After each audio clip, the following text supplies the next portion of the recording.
Hello students, welcome back to my YouTube channel. ನಾನು ನಿಮಗೆ ಇವತ್ತಿನ ವಿಡಿಯೋದಲ್ಲಿ ಫಿನಾನ್ಷಿಯಲ್ ಮ್ಯಾನೇಜ್ಮೆಂಟ್ ಸಬ್ಜೆಕ್ಟ್ನಲ್ಲಿ ಲಿವರೇಜ್ನಲ್ಲಿ ಸೆಕೆಂಡ್ ಪ್ರಾಬ್ಲಮ್ ಮಾಡಿಸ್ತಾ ಇದ್ದೀನಿ. ಫಸ್ಟ್ ವೀಡಿಯೋದಲ್ಲಿ ನಾನು ನಿಮಗೆ ಪ್ರಾಬ್ಲಮ್ ಹೇಗೆ ಮಾಡಬೇಕು, ಫಾರ್ಮುಲಾಸ್ ಏನೇನಿರುತ್ತೆ ಅದೆಲ್ಲದನ್ನು ಫಸ್ಟ್ ವೀಡಿಯೋದಲ್ಲಿ ತಿಳಿಸಿದ್ದೆ. ಈಗ ಸ್ವಲ್ಪ ಡಿಫ್ರೆಂಟ್ ಆಗಿರೋಂಥ ಪ್ರಾಬ್ಲಮನ್ನು ಮಾಡಿಸ್ತಾ ಇದ್ದೀನಿ. ನೋಡಿ, 5 ಮಾರ್ಕ್ಸಿಗೆ ಕೇಳಿರುವಂಥ problem. From the following information calculate operating leverage, financial leverage, combined leverage. ಈ ಇನ್ಫಾರ್ಮೇಷನನ್ನು ನೋಡಿಕೊಂಡು ನೀವು ಆಪರೇಟಿಂಗ್ ಲಿವರೇಜ್ ಕ್ಯಾಲ್ಕುಲೇಷನ್ ಮಾಡಬೇಕು, ಫಿನಾನ್ಷಿಯಲ್ ಲಿವರೇಜ್ ಕ್ಯಾಲ್ಕುಲೇಷನ್ ಮಾಡಬೇಕು, ಕಂಬೈನ್ಡ್ ಲಿವರೇಜ್ ಕ್ಯಾಲ್ಕುಲೇಷನ್ ಮಾಡಬೇಕು. ಏನೇನು ಇನ್ಫಾರ್ಮೇಷನ್ ಕೊಟ್ಟಿದ್ದಾರೆ? ಸೇಲ್ಸ್ ಕೊಟ್ಟಿದ್ದಾರೆ, ವೇರಿಯಬಲ್ ಕಾಸ್ಟ್ ಕೊಟ್ಟಿದ್ದಾರೆ, ಫಿಕ್ಸ್ಡ್ ಕಾಸ್ಟ್ ಕೊಟ್ಟಿದ್ದಾರೆ, ಇಂಟ್ರೆಸ್ಟ್ ಕೊಟ್ಟಿದ್ದಾರೆ. ಫಿಕ್ಸ್ಡ್ ಕಾಸ್ಟಿಗೆ, ಇಂಟ್ರೆಸ್ಟಿಗೆ ಡೈರೆಕ್ಟಾಗಿ ಅಮೌಂಟ್ ಕೊಟ್ಟಿದ್ದಾರೆ, ಬಟ್ ಸೇಲ್ಸಿಗೆ, ವೇರಿಯಬಲ್ ಕಾಸ್ಟಿಗೆ ಡೈರೆಕ್ಟಾಗಿ ಅಮೌಂಟ್ ಕೊಡಲಿಲ್ಲ. ಯೂನಿಟ್ಸ್ ಕೊಟ್ಟಿದ್ದಾರೆ, ನೀವು ಅಮೌಂಟನ್ನು ನೀವೇ ಫೈಂಡ್ ಔಟ್ ಮಾಡ್ಕೊಳ್ಬೇಕು. ಸೊ ಆ್ಯಸ್ ಯೂಶ್ವಲ್ ಫಸ್ಟು ನೀವು ಫಾರ್ಮೆಟ್ ಬರ್ಕೊಳ್ಬೇಕು. ಫಾರ್ಮೆಟ್ ವೈಸ್ ನೀವು ಅಮೌಂಟ್ ಬರಿತಾ ಹೋಗಬೇಕು. ನೋಡಿ, ಇದು ಫಾರ್ಮೆಟ್ ವೈಸ್ ಅಮೌಂಟ್ ಬರಿತಾ ಹೋಗಬೇಕು. ಆ ನಂತರದಲ್ಲಿ ಫಾರ್ಮುಲಾಸ್ ಅಪ್ಲೈ ಮಾಡಿದ್ರೆ ಆಯಿತು. First sales ಬರ್ಕೊಳ್ಳೋದು.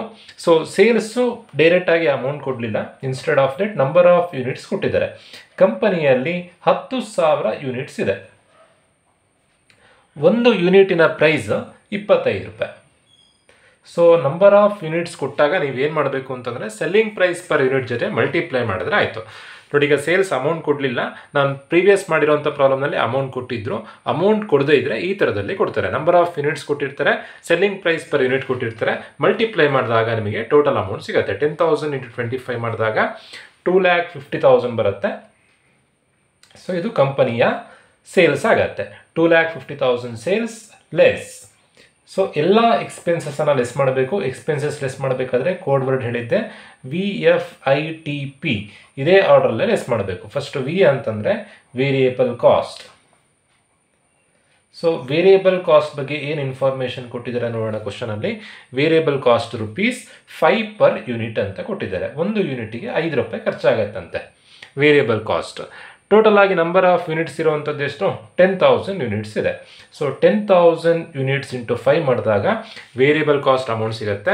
10,000 ಇಂಟು 5 ಮಾಡಿದಾಗ 50,000 ಬರುತ್ತೆ. Variable cost 50,000. ಸೇಲ್ಸಲ್ಲಿ ವೇರಿಯಬಲ್ ಕಾಸ್ಟನ್ನು ಲೆಸ್ ಮಾಡಿದಾಗ ಬರುವಂಥ ಆನ್ಸರೇ ಕಾಂಟ್ರಿಬ್ಯೂಷನ್.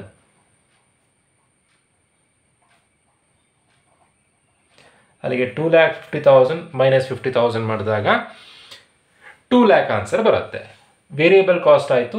ನೆಕ್ಸ್ಟ್ ಈಗ ಫಿಕ್ಸ್ಡ್ ಕಾಸ್ಟನ್ನು ಲೆಸ್ ಮಾಡಬೇಕು. Less fixed cost. Fixed cost ಡೈರೆಕ್ಟಾಗಿ ಅಮೌಂಟ್ ಕೊಟ್ಟಿದ್ದಾರೆ. ಫಿಕ್ಸ್ಡ್ ಕಾಸ್ಟ್ 30,000 ಅಂತ ಕೊಟ್ಟಿದ್ದಾರೆ. 2 lakhಲ್ಲಿ 30,000 ಲೆಸ್ ಮಾಡಿದಾಗ ಬರೋಂಥ ಆನ್ಸರ್ 1,70,000. ಇದೇನಾಗುತ್ತೆ ಅಂತಂದರೆ EBIT ಆಗುತ್ತೆ. EBIT stands for earning before interest and tax. EBIT ಆಯಿತು. ವೇರಿಯಬಲ್ ಕಾಸ್ಟ್ ಲೆಸ್ ಮಾಡಿದ್ವಿ, ಫಿಕ್ಸ್ಡ್ ಕಾಸ್ಟ್ ಲೆಸ್ ಮಾಡಿದ್ವಿ. ನೆಕ್ಸ್ಟ್ ಏನು ಲೆಸ್ ಮಾಡಬೇಕು? ಇಂಟ್ರೆಸ್ಟನ್ನು ಲೆಸ್ ಮಾಡಬೇಕು. Less interest. ಇಂಟ್ರೆಸ್ಟ್ ಲೆಸ್ ಮಾಡಬೇಕು. ಇಂಟ್ರೆಸ್ಟನ್ನು ಕ್ವಶನಲ್ಲಿ ಡೈರೆಕ್ಟಾಗಿ ಕೊಟ್ಟಿದ್ದಾರೆ. 15,000 ಇಂಟ್ರೆಸ್ಟ್ ಕೊಟ್ಟಿದ್ದಾರೆ. 1,70,000 15,000 ಲೆಸ್ ಮಾಡಲಿಕ್ಕೂ ಬರುವಂಥ ಆನ್ಸರ್ 1,55,000. ಸೊ ಬರೋವಂಥ ಆನ್ಸರ್ ಏನಾಗುತ್ತೆ? EBT ಆಗತ್ತೆ. ಸೊ ಇದರಲ್ಲಿ ಲೆಸ್ ಟ್ಯಾಕ್ಸ್. ಕ್ವಶನಲ್ಲಿ ಟ್ಯಾಕ್ಸ್ ಬಗ್ಗೆ ಇನ್ಫಾರ್ಮೇಷನ್ ಕೊಟ್ಟಿದ್ದರೆ ಟ್ಯಾಕ್ಸನ್ನು ಲೆಸ್ ಮಾಡಬೇಕು. ಟ್ಯಾಕ್ಸ್ ಬಗ್ಗೆ ಇನ್ಫಾರ್ಮೇಷನ್ ಕೊಡಲಿಲ್ಲ. ಸೊ ಹಾಗಾಗಿ ನಾನಿಲ್ಲಿ ಟ್ಯಾಕ್ಸ್ ಲೆಸ್ ಮಾಡ್ತಿಲ್ಲ. ಟ್ಯಾಕ್ಸ್ ಬಗ್ಗೆ ಏನೂ ಇನ್ಫಾರ್ಮೇಷನ್ ಕೊಡಲಿಲ್ಲ. ಸೊ ಬರೋವಂಥ ಆನ್ಸರ್ EAT ಆಗುತ್ತೆ. 1,50,000 55,000 ಮೈನಸ್ 0 1,55,000 ಬರುತ್ತೆ. Less preference dividend. Preference dividend ಯಾವಾಗ ಬರುತ್ತೆ ಅಂತಂದರೆ ಪ್ರಿಫರೆನ್ಸ್ ಶೇರ್ ಕ್ಯಾಪಿಟಲ್ ಇದ್ದರೆ ಮಾತ್ರ. ಕ್ವಶನಲ್ಲಿ ಪ್ರಿಫರೆನ್ಸ್ ಶೇರ್ ಕ್ಯಾಪಿಟಲ್ನ ಇನ್ಫಾರ್ಮೇಷನ್ ಕೊಟ್ಟಿರಬೇಕು. ಬಟ್ ಈ ಕ್ವಶನಲ್ಲಿ ಎಲ್ಲೂ ಕೂಡ ಪ್ರಿಫರೆನ್ಸ್ ಶೇರ್ ಕ್ಯಾಪಿಟಲ್ ಬಗ್ಗೆ ಇನ್ಫಾರ್ಮೇಷನ್ ಕೊಡಲಿಲ್ಲ. ಸೊ ಪ್ರಿಫರೆನ್ಸ್ ಡಿವಿಡೆಂಡ್ ಬರಲ್ಲ. 1,55,000 ಮೈನಸ್ 0 1,55,000. ನೀವು ಇನ್ನೊಂದು ನೆನ್ಪಿಟ್ಕೊಂಡಿರಿ, ಕ್ವಶನಲ್ಲಿ EPS ಕೊಡಲಿಲ್ಲ ಅಂತಂದರೆ ಬರೀ operating leverage, financial leverage, combined leverage ಈ ಮೂರನ್ನು ಮಾತ್ರ ಫೈಂಡ್ ಔಟ್ ಮಾಡಲಿಕ್ಕೆ ಕೊಟ್ಟಿದ್ರೆ ನೀವು EBT ತನಕ ಮಾಡಿದ್ರು ಸಾಕು. ಈ ಫಾರ್ಮೇಟನ್ನು ನೀವು ಬರ್ಕೊಳ್ಬೇಕು ಅಂತಿಲ್ಲ.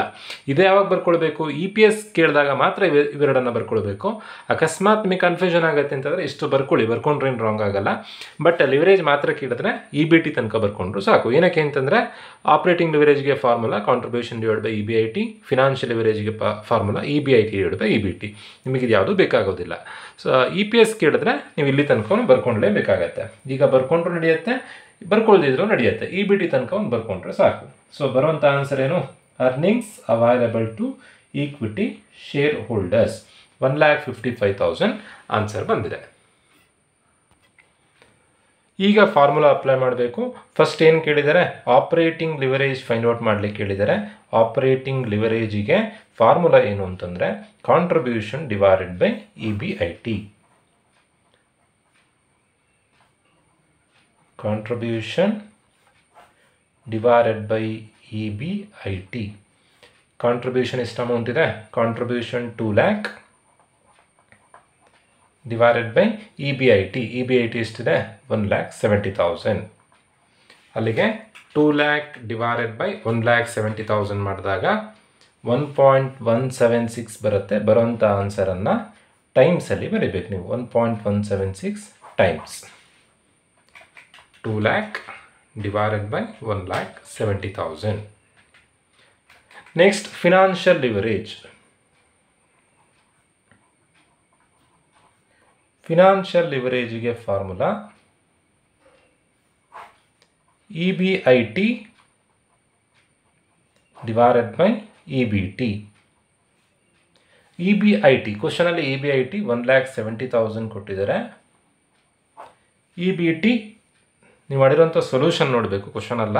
ನೀವು ಮಾಡಿರುವಂಥ ಸೊಲ್ಯೂಷನಲ್ಲಿ EBIT 1,70,000 ಇದೆ, EBT 1,55,000 ಇದೆ. ಸೊ ಡಿವೈಡ್ ಮಾಡಿದಾಗ ಬರುವಂಥ answer financial leverage 1,70,000 divided by 1,55,000. So the answer is 1.09 times. Combined leverage ಹೆಸರೇ ಹೇಳ್ತಾ ಇದೆ. ಕಂಬೈನ್ಡ್ ಲಿವರೇಜ್ ಅಂತಂದರೆ ಇವೆರಡನ್ನ ಕಂಬೈನ್ ಮಾಡಿ ಬರೀಬೇಕಂದ್ರೆ ಮಲ್ಟಿಪ್ಲೈ ಮಾಡಿ ಬರೆದ್ರೆ ಆಯಿತು. Formula operating leverage into financial leverage. Operating leverage 1.176 answer ಬಂದಿದೆ.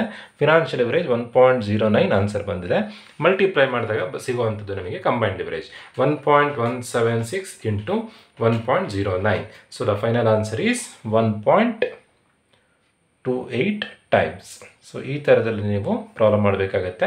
ಸೊ ಲಾಸ್ಟ್ ಪ್ರಾಬ್ಲಮಿಗೂ ಈ ಪ್ರಾಬ್ಲಮಿಗೂ ಏನು ಚೇಂಜಸ್ ಇದೆ ಅಂತಂದರೆ, ಈ ಪ್ರಾಬ್ಲಮಲ್ಲಿ ಸೇಲ್ಸ್ ಮತ್ತು ವೇರಿಯಬಲ್ ಕಾಸ್ಟ್ ಅಮೌಂಟ್ ಕೊಟ್ಟಿರಲಿಲ್ಲ. ನಂಬರ್ ಆಫ್ ಯೂನಿಟ್ಸ್ ಕೊಟ್ಟಾಗ ನೀವೇನು ಮಾಡಬೇಕು ಅಂತಂದರೆ ಸೇಲ್ಸಿಗೆ ಸೆಲ್ಲಿಂಗ್ ಪ್ರೈಸ್ ಪರ್ ಯೂನಿಟ್ ಜೊತೆ ಮಲ್ಟಿಪ್ಲೈ ಮಾಡಬೇಕು, ವೇರಿಯಬಲ್ ಕಾಸ್ಟಿಗೆ ವೇರಿಯಬಲ್ ಕಾಸ್ಟ್ ಪರ್ ಯೂನಿಟ್ ಜೊತೆ ಮಲ್ಟಿಪ್ಲೈ ಮಾಡಿಕೊಂಡು ಪ್ರಾಬ್ಲಮ್ ಮಾಡಿದ್ರೆ ಆಯಿತು. ಸೊ ಇದರಲ್ಲಿ 2 ಕಂಪ್ನಿ ಕೊಟ್ಟಾಗ 2 ಕಾಲಮ್ ಹಾಕೊಂಡು ಪ್ರಾಬ್ಲಮ್ ಮಾಡೋದನ್ನು ನಾನು ನಿಮಗೆ ಮುಂದಿನ ವೀಡಿಯೋದಲ್ಲಿ ತಿಳಿಸ್ಕೊಡ್ತೀನಿ. ಹೋಪ್ ಎಲ್ರಿಗೂ ವಿಡಿಯೋ ಅರ್ಥ ಆಗಿದೆ ಅಂತ ಅಂದ್ಕೊಳ್ತಾ ಇವತ್ತಿನ ವೀಡಿಯೋ ಮುಗಿಸ್ತಾ ಇದ್ದೀನಿ. Thank you.